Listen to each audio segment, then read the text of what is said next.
Hey guys, I'm Forge, and welcome to my very first Planet Zoo YouTube series. I've been in the community for a while, but I decided to finally put together a YouTube series, so I hope you guys enjoy this. So, welcome to what I'm going to call Zooniversity. In this series, I really hope to give you guys new insights on how to inject a little bit more realism into your zoos. If any of you've seen Bongo Hardwoods tutorials, you know that it can be super valuable to have this kind of insight. But if you haven't, I highly suggest checking those out because they're from an actual zoological professional, from what I understand.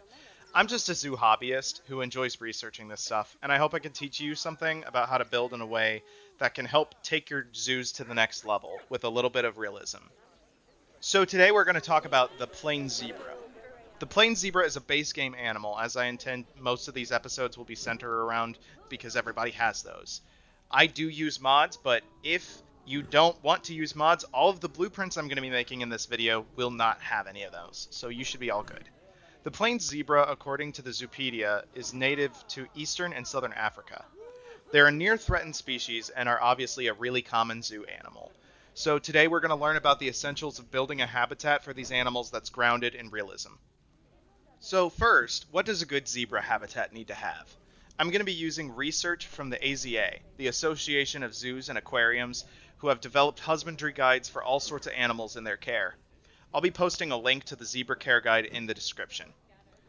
The first thing that you need to know for a zoo habitat is obviously the fence. You need to keep the animals in. According to the AZA, the requirement for a fence in a zebra habitat is about 2 meters high, or 6 to 7 feet high. They say that these fences ought to be made with mesh and posts with a little give in them so that the animals can't get injured by running into it. So instead of having a fence with cross beams, you just do something like this. The mesh also is not supposed to have wider gaps than 5 centimeters, which I'm just going to trust that's the case in Planet Zoo because they don't want them to have their hooves get caught in between those. The blueprint I made here is loosely based off of some of the fences at Omaha Zoo's zebra and elephant mixed species enclosure.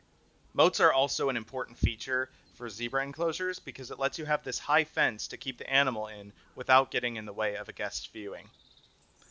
Some stronger barriers made of wooden posts are also found in many zoos, so these are based on the posts I found at the Sacramento Zoo. These barriers are helpful for the backs of exhibits away from guests because they're more obtrusive, but also stronger barriers to prevent escape. Zebras are grazers, which means besides the hay that is given to them by the keepers, it's important to have some grass for them to graze. While it might be tempting for us to want to make these exhibits with lush green fields, it's good to remember that these animals would likely be eating most of the grass. Instead of this, you want something more like this. Gravel's also a nice way to make your zebra habitats look more realistic. The point is you want to have more sand and dirt than grass.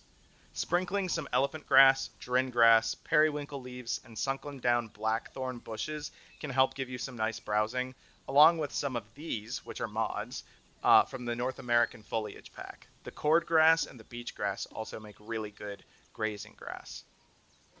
The AZA also requires zebra habitats to have some shade throughout the entire day, no matter where the sun is. So having something like an outdoor shade that is not inside their backstage habitat is really good for these animals. This structure in particular is based off of one in the St. Louis Zoo, and the zebras there spend a lot of time under it. Because of the behavior of zebras, it's also a good idea to protect some of the trees, especially small saplings with tree guards. This one is based off of the Lincoln Park Zoo and some of the rock work that they have around their trees. A lot of times, if you want to block off areas to a zebra in an exhibit, small rocks like this are a really good way to deter them from getting where you don't want them to. Next, we have to ask ourselves how big we need to make the enclosure. According to the AZA guidelines, for 5 zebras, you need about 800 square meters of space, with 80 square meters more for each additional zebra beyond 5. So, for 5 zebras, you're going to need 49 grid spaces of Planet Zoo worth of habitat. You can move these pieces in whatever arrangement you need to, but as long as your habitat is bigger than the 49 grids, you'll be good to go. In terms of how many to keep together, you have a couple of options. First, you can have a group of all one gender. This is what quite a few zoos do, because it takes care of one of the biggest problems with zebra keeping, which is aggressive males.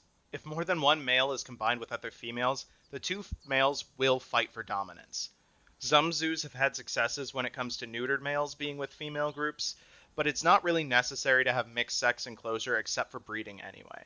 If you intend to mix genders, having one male and a group of females is the best way to go. Off exhibit, you want to have areas to separate the large majority of these animals. The AZA basically recommends having a stable stall for your male, one for your females, and a third for a potential mother and foal. This helps make sure that all the animals can stay safe. For the size of these stalls, the AZA doesn't really require too much. Only 8 meters squared is necessary for a single zebra, with 20 meters squared being for groups of 2. These are about the size necessary and then some, so having an area of about 2 or 4 grid pieces are more than enough. On the side of mixing species, things can go a couple different ways. With male zebras, again, you need to be somewhat cautious. While the AZA husbandry guide doesn't say this, male zebras can be aggressive and bully other animals. Mixing things like giraffe, buffalo, elephants, and rhinoceros are good choices with male zebras, as they can throw some of the bullying back at the zebras if they need to. But female zebras are fine to mix with all of these, plus antelope, ostrich, and other animals without being a stress on those species. Now, it's time to put it all together. It's time to take everything we learned as a class and put together a habitat. So this is a habitat I built using all these techniques that I've talked about already, and then a few more. These fences are all at the appropriate height, and the moat is guarded with the gravel beds. Throughout the whole day, the zebras have access to a lot of shade. You can see by moving the sun all the way, it always has some place for them to shade. The area has been heavily grazed, but it still has a decent amount of grass available for them to eat. And this backstage enclosure has 3 stables available, 1 for the male and 2 to split the females. The exhibit is the appropriate size too. I also added a little bit of enrichment too. AZA guidelines recommend having some logs for the zebras to chase around or to jump over, and then there are also artificial termite mounds for the zebras to rub their hooves on for their hoof care. Finally, one enrichment often given to zebras is fecal enrichment. They're often given poop from other animals or from their own to enrich their environment with smells, and the zebras often smear themselves with it. Altogether, I think these techniques make a really nice habitat. If you want, you can try to use these techniques to put together your own enclosure and submit it through commenting a workshop link, and I might show it in an upcoming video. I hope you guys have a great day, and happy building!